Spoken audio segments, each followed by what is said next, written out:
with no further ado, I invite Dan Gordon, a very active and engaged Rotarian since joining our club in 2021, and principal shareholder in JBN Consulting, to come to the podium to introduce our speaker.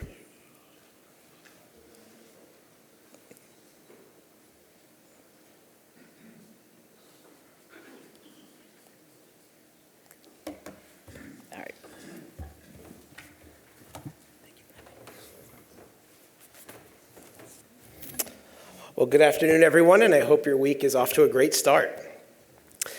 So please take a moment and think back to a time in your career when you worked with a truly exceptional leader, someone who left a lasting, positive imprint on your life, and also whose impact continues to ripple on far beyond his or her tenure.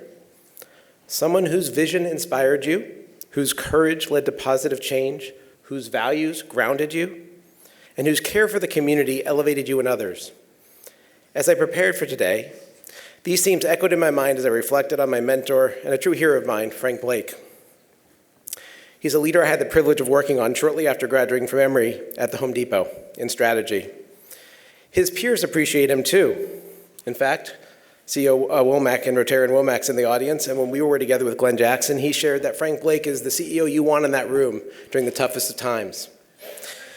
And I certainly want to acknowledge Ed Bastian, who I was with last week, who again shared how pivotal Frank's role was and how much he counted him to help navigate COVID, which Tad can attest to too. And your leadership was just incredible. So thank you so much for helping one of the world's most important companies.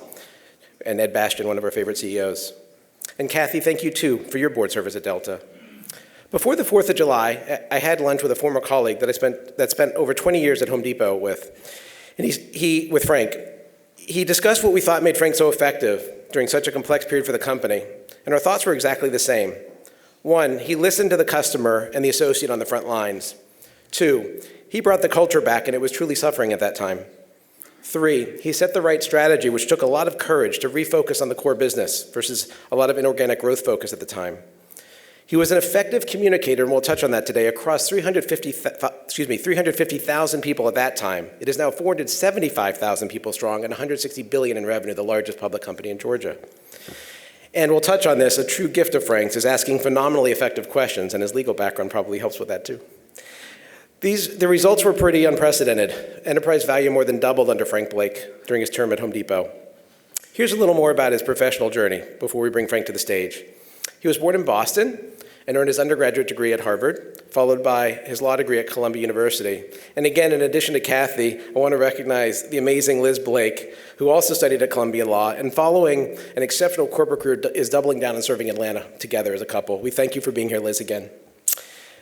Impressively, after school, Frank earned a U.S. Supreme Court clerkship under Justice Paul Stevens and served as deputy counsel to Vice President George H.W. Bush. He also worked with President Reagan as well. He was general counsel of the EPA and deputy secretary of the United States Department of Energy. Frank would later work with Jack Welch at GE before joining Home Depot in 2002 as EVP of Strategic Business Development and Corporate Operations.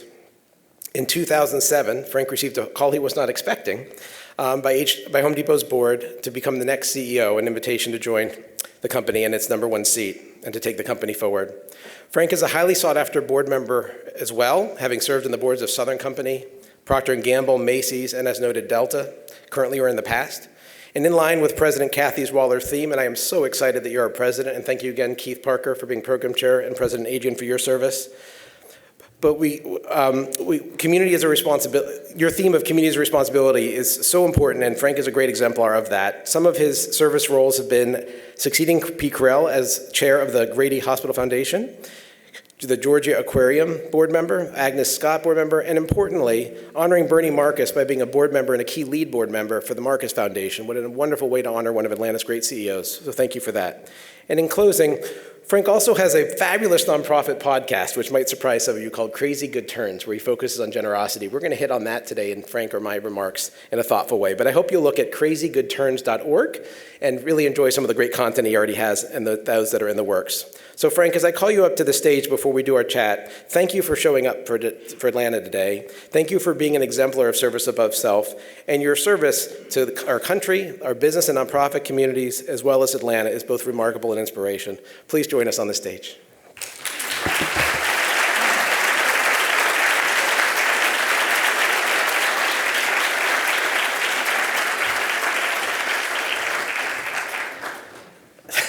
Boy, thank you, Dan. It's all downhill from here.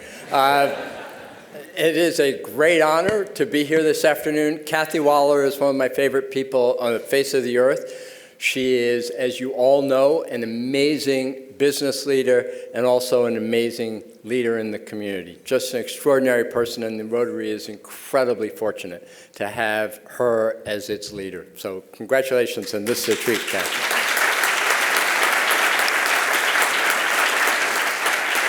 I'm going to sit down with Dan for some Q&A in a few minutes, but before that, so that's sort of for my rebuttal, I get a few minutes just to set a context for our discussion. As Dan relayed, and Liz, my wife, is here, so this constrains my discussion because I've got to stay within the boundaries of truth. Usually I can make more stuff up. But it is absolutely true, as Dan said, that when I got the call from the board of directors at Home Depot to ask me to be the CEO, I was shocked. I can genuinely tell all of you that a nanosecond before that call, I was not ever contemplating being the CEO of Home Depot. Even late at night, driving home, windshield wipers going, what would I do if I were running this place? Never occurred to me. Frankly, it never occurred to anybody else at Home Depot either. When the board called, I said, you need to take a day and think about this because you might want somebody who is much more steeped in the retail business than I. Dan's brief summary of my background, I would have a number of things that would be instantly problematic for Home Depot at the time, a lawyer by training from GE and no real retail background. So I said, you need to think about this, and I need to think about it. Obviously, after that day, we get together and decide to move forward. One of the challenges was, at the time, the company had around 350,000 associates, and I was supposed to speak to the associates the day after with literally no preparation and no thought. As I said, what should I be saying to these 350,000 people? I was fortunate that my son, as a returning Iraq war veteran, Home Depot has a program where you could work in the store. He had worked in stores in Colorado, et cetera. He'd gotten his first store manager job in Wilmington, North Carolina. So I called him up and I said, look, I'm going to be the new CEO. And he laughed and I said, no, seriously, seriously, I'm going to be the new CEO. And he laughed again. And I said, no, damn it, seriously, I'm going to be the new CEO. And he said, well, good luck with that, Dad. And I said, I would like your advice on what you think the associates would like to hear from me. And he said, well, honestly, I don't know, but I can tell you how I start my weekly store managers meetings. I said, great, what do you do? He said, I pick up the book, Built from Scratch, written by Bernie Marcus and Arthur Blank. It's a great, great book, one of the best stories of entrepreneurial grit and success in the country. He said, I pick up the book and I read a passage from Built from Scratch. I go, brilliant, that's what I'm going to do, set the right tone. I'm flipping madly through the book for something that's appropriate, and there's a page that discusses the inverted pyramid, which is very important within the construct of Home Depot, where the CEO is at the bottom of the pyramid, the associates and the customers are at the top of the pyramid. And I say, this is perfect, this is what this is what I want to talk about. Literally with no thought in advance. But it sort of was appealing thematically, reaching back to the past. Maybe there was a little part of it that says CEOs on the bottom, don't blame me if this doesn't go well. But I start that as the comment and discussion with our associates, my first discussion. I spent the next 8 years running Home Depot trying to think through what does that actually mean. And I believe that it is one of the most profound and true business concepts that exists. There's one layer at which people look at it and they go, servant leadership, CEOs at the bottom. That's a part of it, but that doesn't begin to scratch the surface. And actually, when you think about it, it's not such a statement of humility. The CEO's at the bottom of the pyramid. It is a weight-bearing position. I tell every new CEO, just understand that everything you do is uphill. I'm always amused by CEOs, business leaders who talk about messages cascading down to an organization as if gravity is your friend. Gravity is not your friend. Actually, nobody really cares what you have to say. They are sort of fine if you're off doing your thing. But you have to work. You have to work to keep in touch with the top of the pyramid, your associates and your customers. You have to work in terms of how you communicate. So the communication becomes a real contact sport. You have to be always out there communicating, talking with your associates and your customers about what's happening. You become more of a storyteller because people remember stories more than they remember concepts. You have to aggressively listen because, again, you're way down here and people, what the truth is tends not to reach you. In fact, one of the early comments that Bernie Marcus made to me that was so absolutely true, he said, well, now, just remember, now that you're CEO, you're going to go into your conference room, you're going to have your team sitting around you, and you're going to tell a joke. Everybody's going to laugh. He said, just remember, you're not funny. And that is the essence of putting a premium on listening. So I want to jump from that because in addition to just if Kathy asks you to do something, you do it. In addition to that, the theme of community is actually an enormously powerful theme within this context of the inverted pyramid. And with your permission, I'm going to read to you what was, from my time at Home Depot, the single most important and impactful letter that I ever received. And it expresses this concept in a way, since it's a story, certainly it's stuck in my head and I hope it sticks in yours as well. And I got this right at the end of my tenure at Home Depot, and it actually really just thrilled me to receive this letter. And it's a letter from a store manager in Texas, and again, just bear with me, it's a little bit of a long letter, but it's a great story. So it begins, Dear Frank, I'm writing today to simply say thank you, not looking for recognition or anything else, but just wanted you to know what my store experienced yesterday, thanks to our values and the culture we live. And he goes through how they work with the locality in Texas. And he said, last week, Jeffrey Widmer, a director for the city, called me and asked if I could come down to City Hall because he needed some help with a resident. When I arrived, he described a horrible situation that a lady named Jerry was living in. When he showed me pictures, I was in shock. I immediately said Home Depot would help. Rockwall, his town, is a fairly affluent area in a Dallas suburb, but there is one little area of mobile homes tucked away in the middle of a neighborhood of very nice homes. This area is only 1.5 miles from my store. I had no idea it was even there. Jerry had been living in this mobile home since 1980. She is a widow. She has a son but hasn't seen him in 30 years. To say this home was in disrepair is not even beginning to describe it. The roof was caving in 3 spots from roof leaks. The floor had 3 holes in it where the rain pours through the ceiling and rotted the floor out. Feral cats have come through the floor and had taken over her home. The electrical to her trailer is only efficient enough to run 1 small space heater or her hot plate at one time. In the freezing cold nights, she runs an extension cord out to her 30-year-old truck where she plugs in her heater to sleep in the truck. When she does sleep inside, she sleeps on a patio furniture cushion. She's never had air conditioning. She hasn't had running water in 8 years. She catches rainwater in trash cans so she can bathe and flush her toilet. We've been in a drought, so you can imagine how well that's working. She gets a minimal check monthly from Social Security, so she has no money to fix anything. It's absolutely heartbreaking. She is as sweet a lady as you'll ever meet. I thought at first she must have mental issues, but I found out she just had one blow in life after another and just needs some help to get on her feet. Yesterday, my team and a team from the city went out, cleaned out her home, repaired the roof, repaired the floor, took out the carpet, put some new carpeting down, ran water to her home, upgraded the electrical so a portable AC heater could run, support a real stove, We also worked with a local nonprofit to donate a decent couch, an electric stove, a real bed with a nice mattress. We worked with a vendor who donated the lumber, and we also worked with LG to get an air conditioner donated. It was just a great all-around effort to make this happen.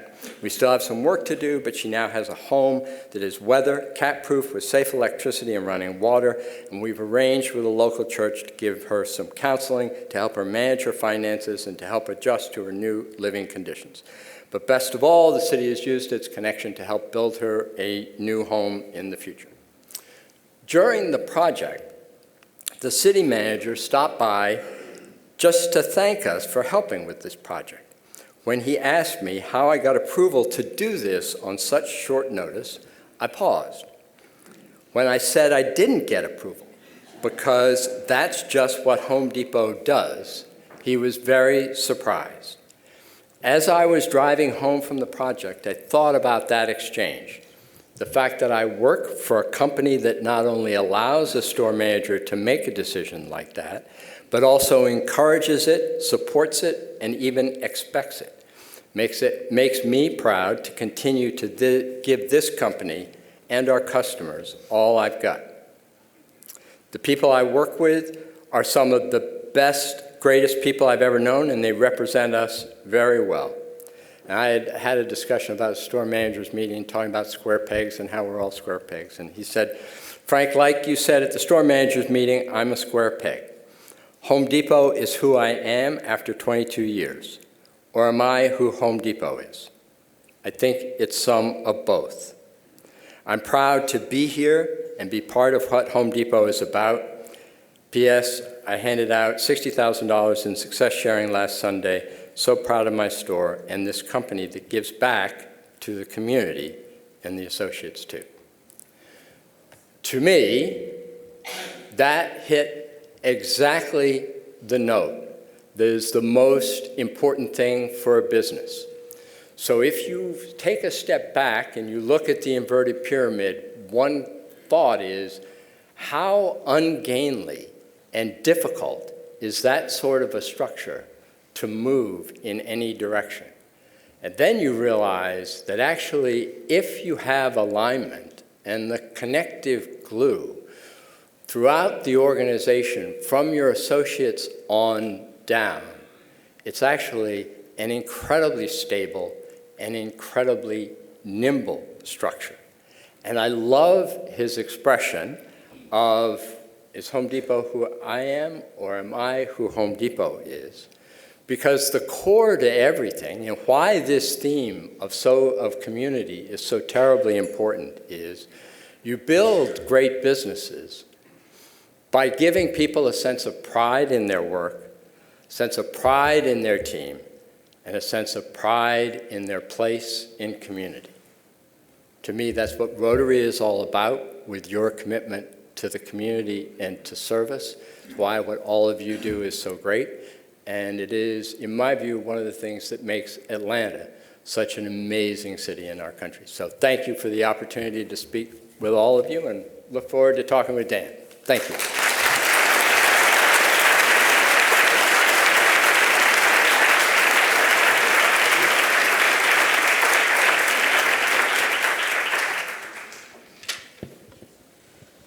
Can you hear me okay? Yep.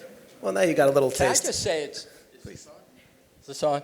Can I say it's fundamentally unfair to have a picture up with a person with hair next to me for this entire presentation? That just doesn't seem right. All right.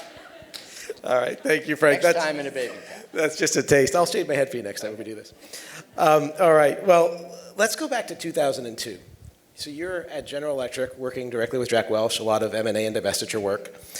And you get approached about possibly a major shift in your career after over a decade there. What inspired you to make the leap to come to Home Depot, and what role did also the city play in that role with you and Liz's decision?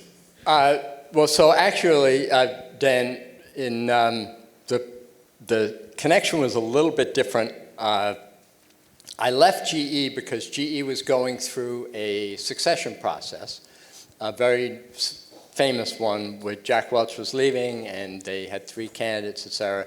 And I had worked for Jack directly, and it wasn't like I didn't like the other folks, but I just thought this was a good time for me to leave as well. And that was when I became the Deputy Secretary of Energy. So I left GE to work to be the Deputy Secretary of Energy under George Bush's son.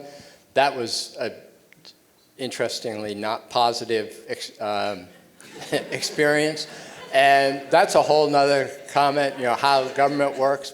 And then I came to work for Home Depot. And yes, a completely different change, except that what I had done at GE was M&A, and what I was being asked to do at Home Depot was M&A, so it was the same skill set, which, so it was same. And as you referenced, because you worked on Home Depot Supply, through a set of acquisitions, we built up Home Depot Supply. And then I sold it first thing. Yeah. Took a lot of courage. So I wanted to share with the audience something that's uniquely Frank. So if you were preparing for a meeting with Frank, you always knew that he was going to see the root cause of what you're meeting about very quickly, and he was going to ask a very strategic question that was going to help everyone in the room walk out with a clear direction afterwards. It's a true gift and an art. And I would love for you to share the example of how you use questions effectively to guide your teams, and maybe some ineffective examples in how you've changed the style. So one of my learnings from the inverted pyramid, I really did. This was an 8-year process of thinking about what does that actually mean. One of the things was around questions and how you ask questions and how you ask questions to your team. It was pretty obvious to me early on, if I walked into a store and I said to a store manager, how's everything going? And I think this is however it's described in different companies, the answer is always the same. The right answer, when your boss or the CEO asks you that question, the right answer is, everything's going great, you are amazing and wonderful, please leave. It's, just go.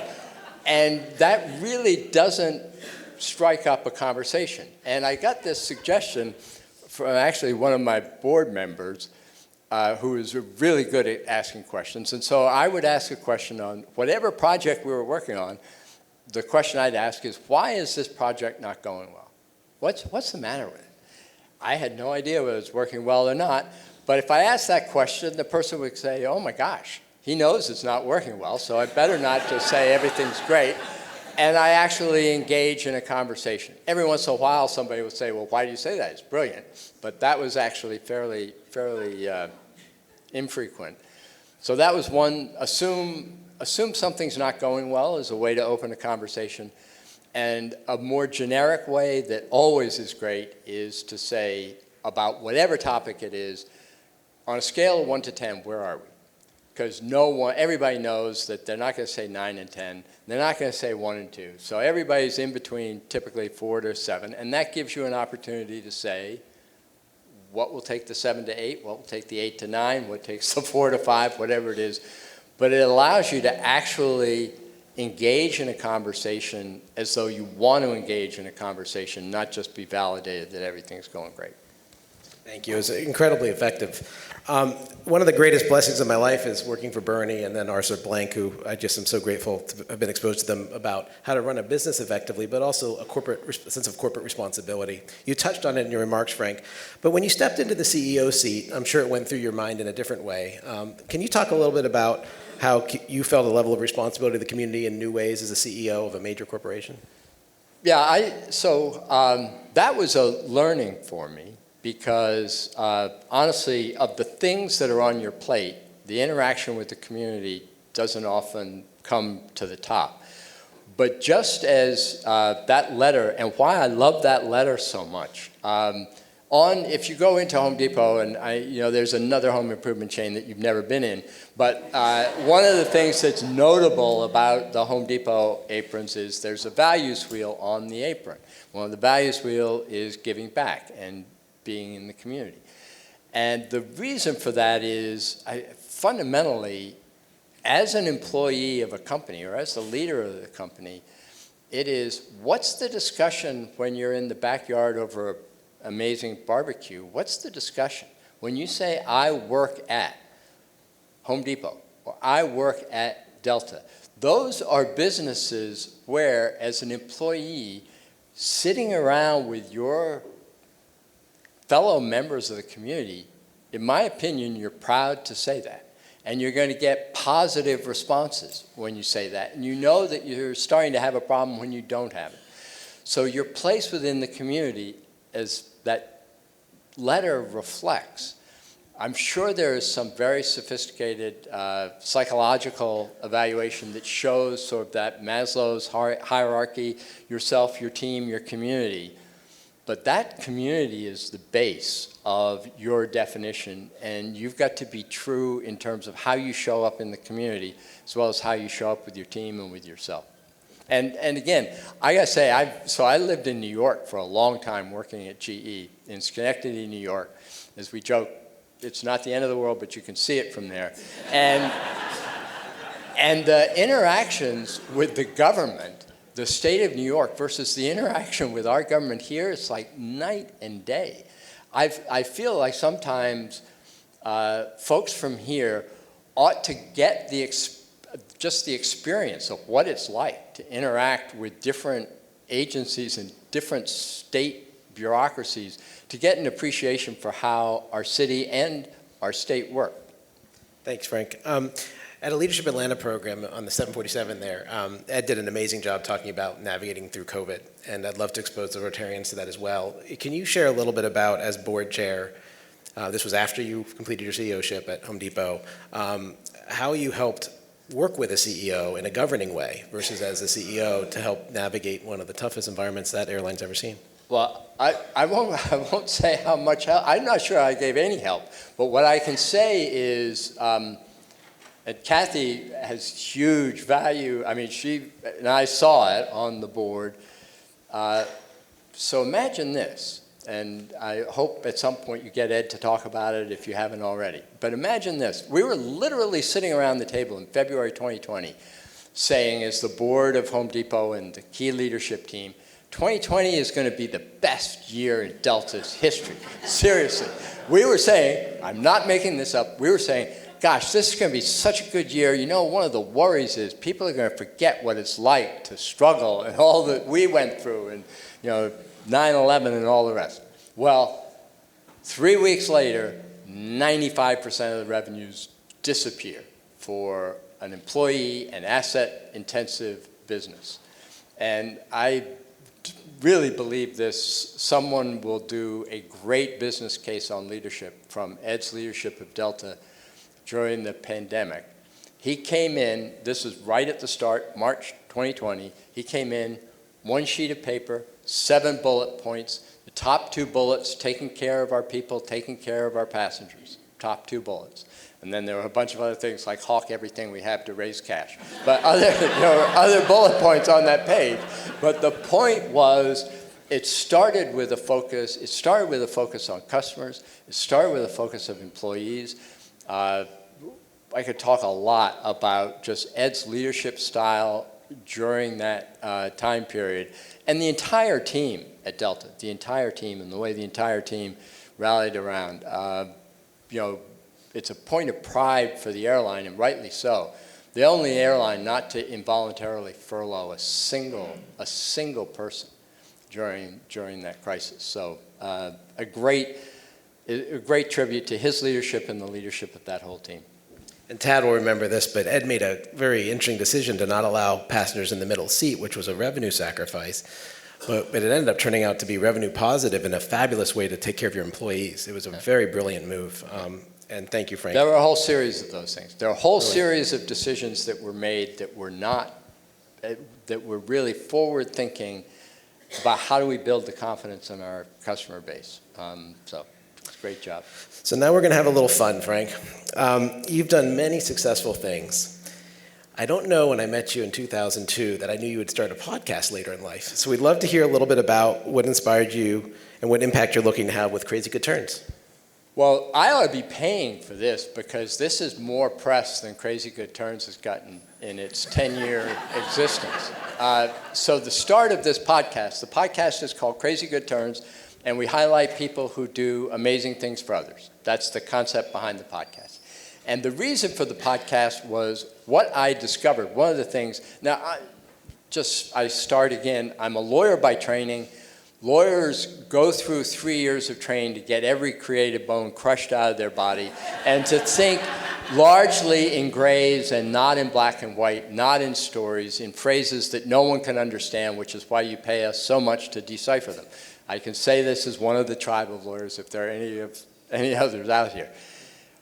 What I found at Home Depot was the power of stories, which I referenced, and how fundamentally as a leader you get what you celebrate. So figuratively or literally, bring someone up on the stage, say this is what the person's doing that's so amazing, and that spreads through an organization. I could spend hours just talking about that one topic. But I thought there ought to be a podcast that does this same thing, that takes great, just amazing people and celebrate them. But not only because it feels good, but also just because it's the right thing for us to spend some time doing. So I started doing this with the guy who was head of communications for Depot and retired at the same time I did. He was a newspaper guy, and if you go back, this is now, we're almost 10 years into it. If you go to the first 2 years, these are brilliant because he sculpts the stories and there's background music, and I mean, it's really well put together. Unfortunately, his wife became ill. She's now fine, but she became ill. They moved out of Atlanta, and he couldn't continue doing it. So then I took over, and we went from twice a month to once a month. We went from these sculpted stories to random interviews with me. But for me, it's amazing because you just talk to people who, there are so many people. If you just take the last year within our city of Atlanta, so this biases a little to Atlanta, but somebody that Liz introduced me to, Amy Ard, who runs Motherhood Beyond Bars. This is a woman who gave up what she was doing in DC, traveled to Atlanta because she was horrified by what was happening with women who are pregnant in prisons. That's what she's devoted her life to. And how do you deal with the kids after in that situation where the mom's in prison? Another guy, Justin Miller, who, again, amazing career in front of him, dropped everything and moved to Kenya to deal with AIDS in Africa.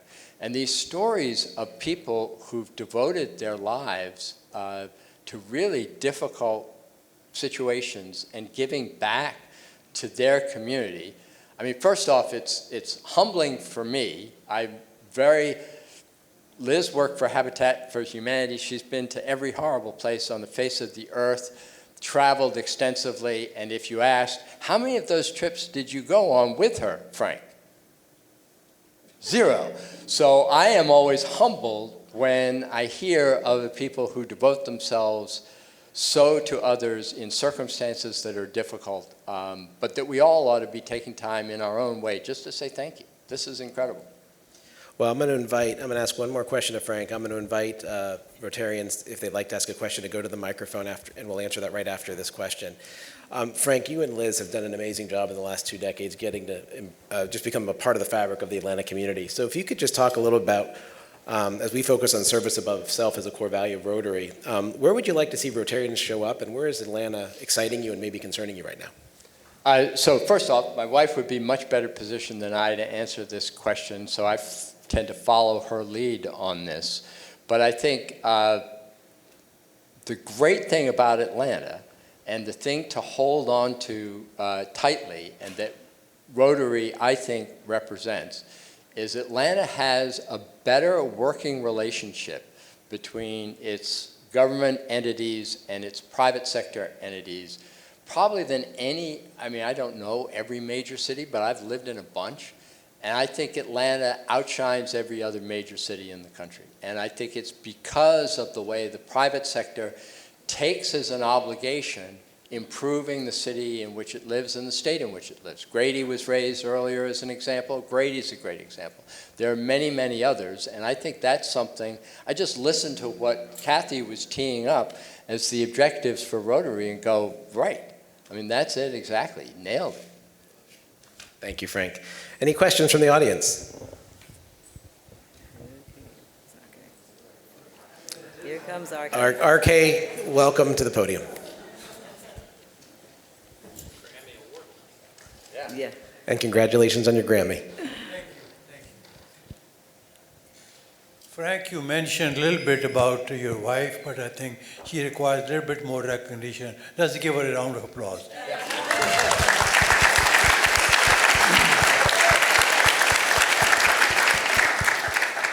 She and I worked with Jimmy Carter quite a bit.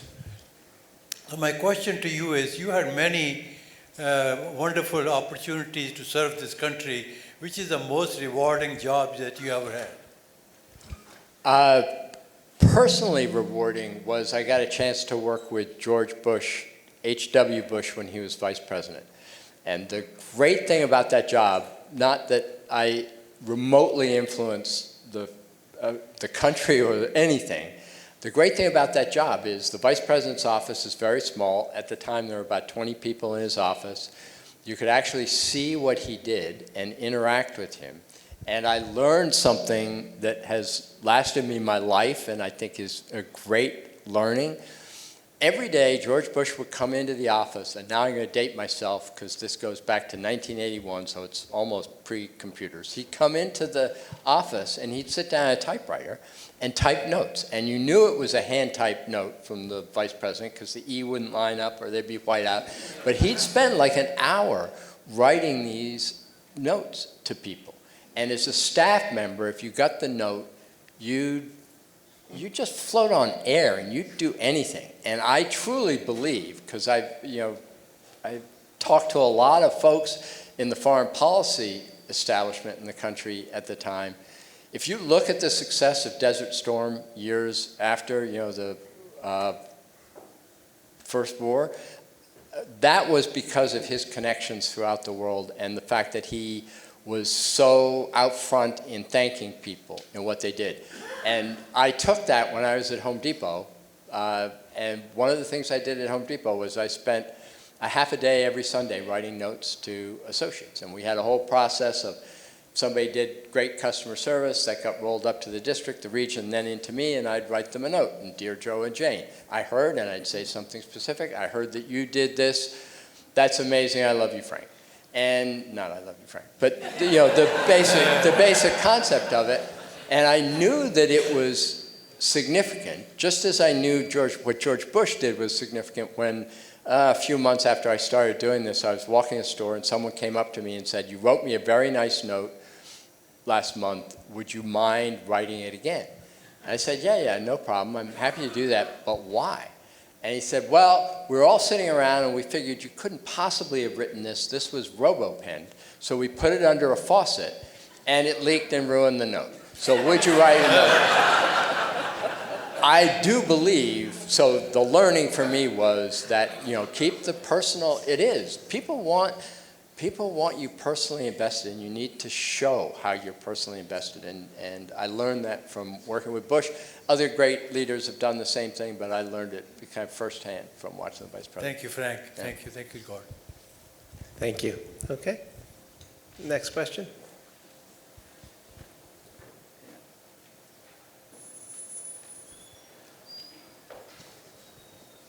So about 7 years ago. I don't think this is allowed.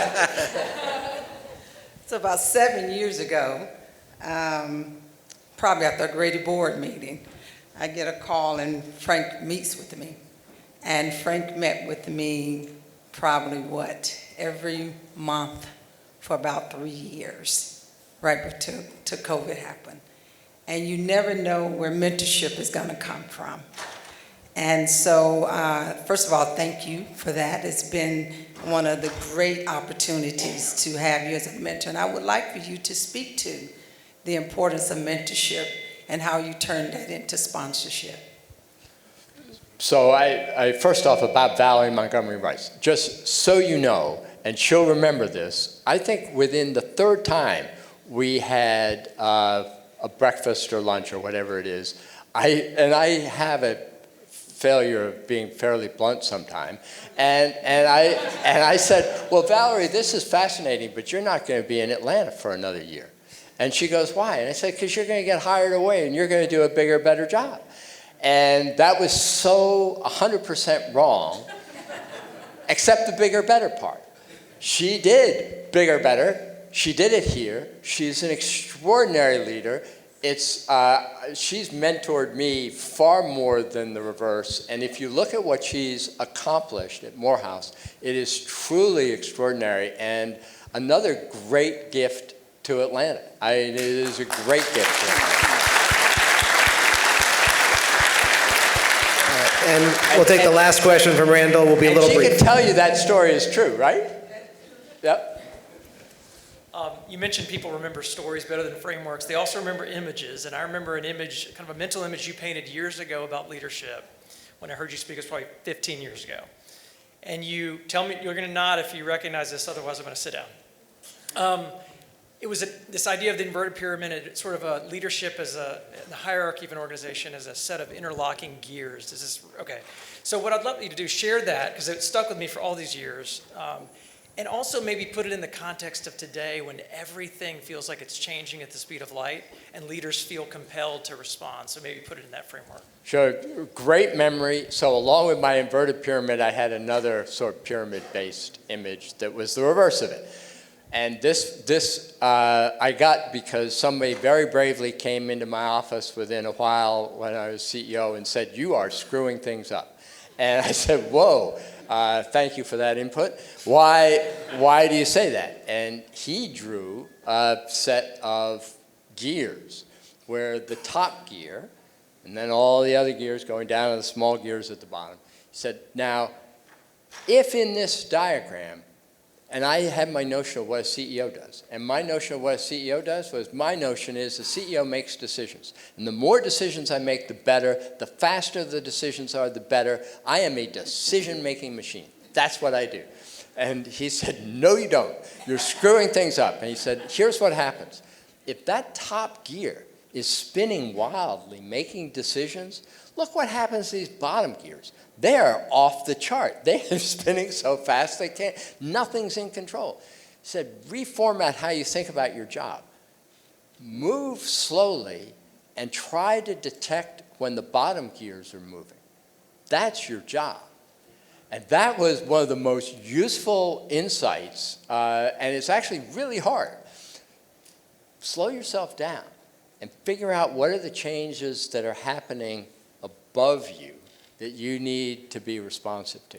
So, great memory, and I hope that's what you were referencing, but that was made a huge impact on me. Well, please join me as I pass it to Kathy in thanking Frank.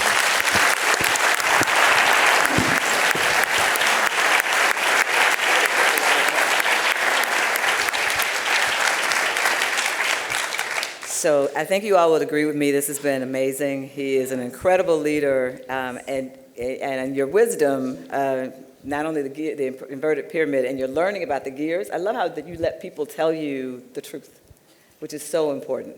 So thank you so much for being here with us today, Frank. So we have come to the conclusion of our program. Please join us next week, when our speaker will be Kelly Loeffler, Administrator of the Small Business Administration and former U.S. Senator. We also have on the 28th, Kwame Johnson from Big Brothers Big Sisters, Lauren Kuntz of the YMCA, and Kyle Wade from the Atlanta Food Bank. They will be on a panel discussing how nonprofits are pivoting their business models in light of the current changes in support. And then on August 4th, Ambassador Michelle Taylor, the former U.S. Ambassador to the Human Rights Council, will be here with us. And I hope you can join us. We are adjourned. Thank you.